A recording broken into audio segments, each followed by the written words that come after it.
In 1979, Americans watched a total solar eclipse pass over the continental United States. 8 years later, another phenomenon crossed our paths, the first BMW M5. It was rare, it was heroic, and most of all, it was a four-door sedan that, at the height of the horsepower-robbing 1980s, could outgun Corvettes and Ferraris.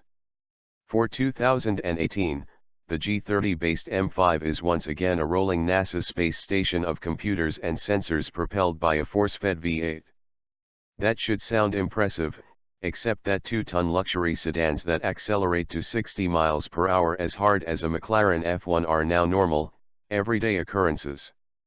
If it seems as if the latest M5 won't warp space-time anymore, well, blame the Dodge Charger Hellcat and the Porsche Panamera Turbo.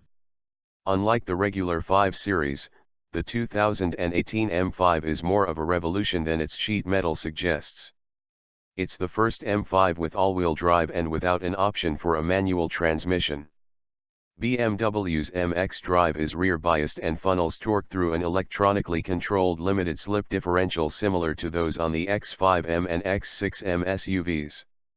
In the M5, though, the system can disconnect the front axle for true rear-wheel drive hooliganism that, from our brief experience in a prototype, makes this 4,350-pound, our estimate, lug feel like an E90 M3. Even in regular mode, the all-wheel drive setup will allow the rears to slip slightly for douchebag-safe maneuvers on public streets. In 4WD Sport with the stability control set to M dynamic, slip angles widen, and more torque routes to the active, but non-torque vectoring, rear differential. For those times when you really want to burn through the last 1/32 of tread, the M5's stability control is fully defeatable in rear-wheel drive mode.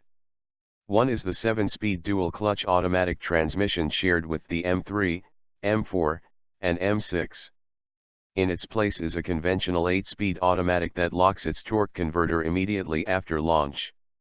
It offers 3 shift maps on top of a sport mode and a manual mode with wheel-mounted paddles.